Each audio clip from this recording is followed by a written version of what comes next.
Liverpool are after Murillo. Welcome to your Forest transfer news.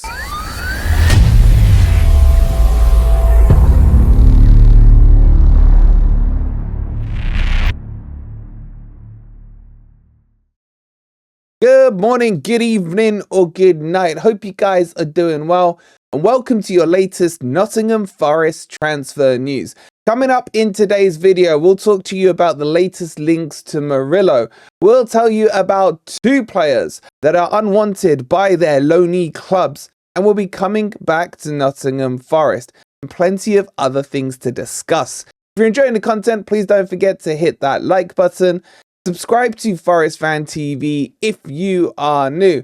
And if you could do us a favor, a massive favor, if you haven't already, please do go and download SofaScore. It's completely free on either your iPhones, your iOS, your Android, or your tablets. Go and hit the link that's in the comments or scan the QR code that's on your screen if you're watching on a TV.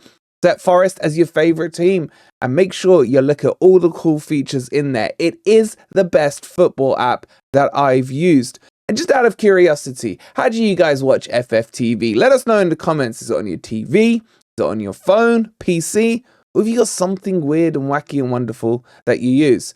Okay, let's get into this. And I'm going to tell you guys now, there's probably going to be a lot of videos this summer on Murillo and Morgan Gibbs-White. As we know, the current situation with Forest is they are at least £15 million behind when it comes to PSR in terms of if they will be able to get to that P105 threshold or not. Now, for Forest, 105 kicks in after the 30th of June. Currently, we have one more bout of 13 million that we need to get rid of, and then we will actually be on a level playing field come this summer for the first time in a couple of years.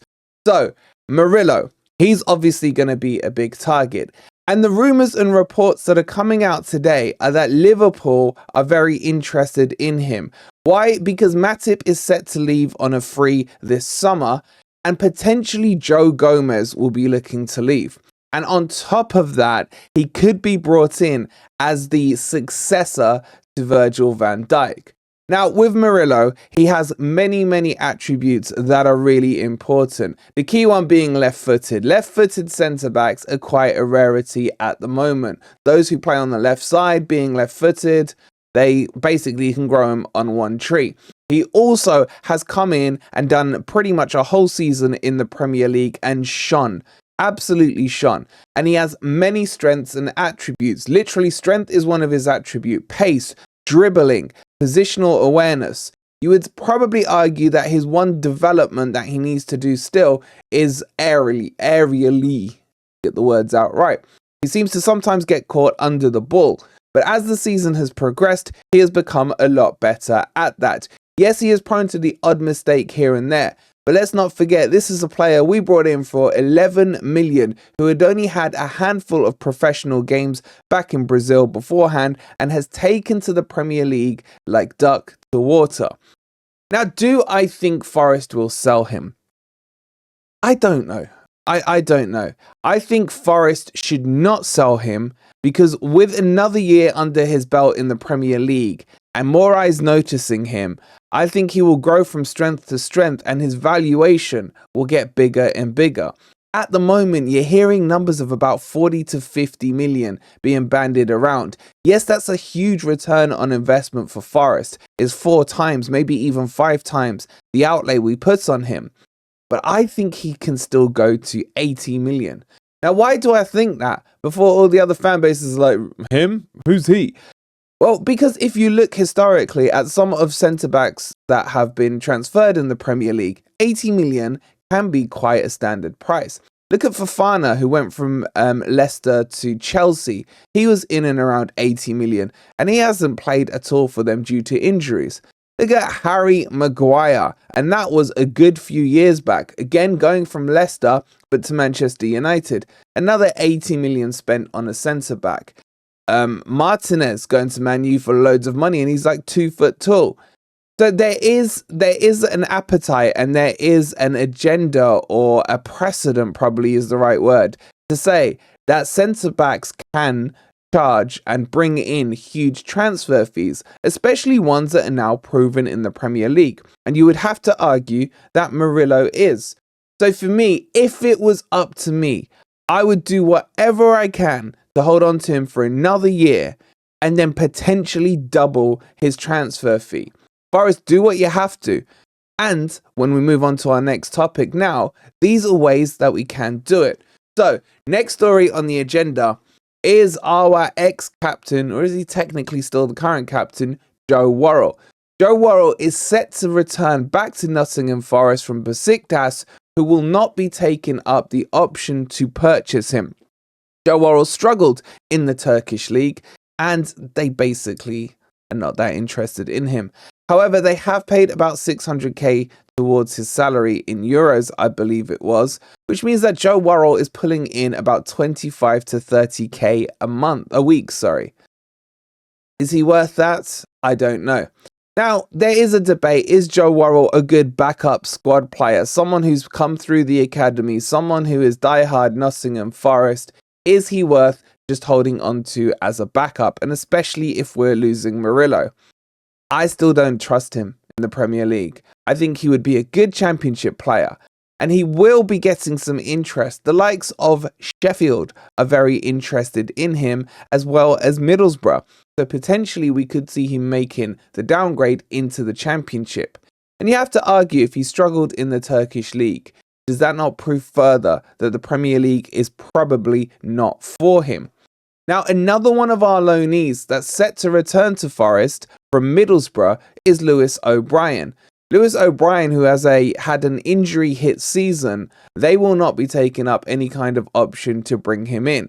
Again, there are a couple of suitors that are interested in him in Preston North End and in Sheffield again. Sheffield seems to want to be taking a lot of Forest's fringe players from us this summer. Do I think Lewis O'Brien is good enough for the Premier League? I honestly would consider giving him a chance. I think he played really well, and in the early months of Forest returning to the Premier League, for me, he was one of our best players on the pitch.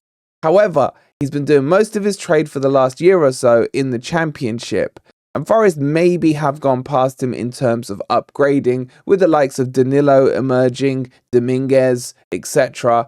Forest do have better players than O'Brien currently. So if he were to go, he could produce a little bit of a fee, probably somewhere in the region of about £4 million, and probably the same for Worrall, who's valued at about the same. So already there would be 8 million. If Forest could sell Worrall, that's all profit as well. Or if they got 4 million for him, for example, that all goes to the PSR bottom line. And that would bring our deficit down from 15 down to 11. Now, with Lewis O'Brien, technically because Forest had a buy one get one free deal for 10 million between him and Tuffalo, it wouldn't be the same story. So even if Forest got like 5 million for him, that would technically be a net break even on the PSR paperwork. So Forest will have their work cut out. We will do a whole video on all the players, because I saw some comments yesterday saying, how the hell do you think we can get about 50 million for our fringe players? I think sometimes people forget just how many players Forest have got on the books. And if we could get rid of them, now I'm not saying it's going to be easy, we could get ourselves over that threshold line. And remember, come the 30th of June, we go onto a level playing field. And it's exactly what I expect to see this summer, is for the first couple of weeks, Forest will be looking to sell. And then into July, we should be going wacka with our signings. However, the transfer windows have also been announced today. They will be opening from the 14th of June this summer and are lining up until basically the start of the Premier League. And they've extended the January window from New Year's Day to about the 3rd of February to align that with other European leagues. Now, don't panic. Don't think to yourself, oh, Forest only have 2 weeks to get these players sold. Are we going to or are we not going to reach PSR? Because all these talks are currently happening now, hence why we're talking to you about transfers. All the agents are talking to clubs, players are talking to their agents, etc.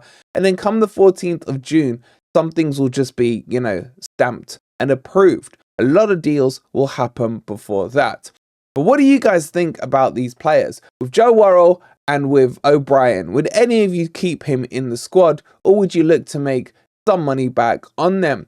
And with Murillo, should we keep him, or should we let the vultures come down and dine on us? Don't go to Liverpool, man. You can do better. For me, if we sell Murillo, send him to Real. Send him abroad. I don't want him playing against us next year. The pain would be too much. If you've enjoyed the content and haven't already, please don't forget to hit that like button. If you're new to FFTV, don't forget to subscribe, because about 32% of you are currently watching unsubscribed, and it's only one click away. I'll leave the sofa link for you, sofa score, link for you on the end screen as well. Please take a second to click that and download the app. It supports the channel for completely free on your behalf, and it's a cracking app. We'll see you on the next video. Come on, you Reds.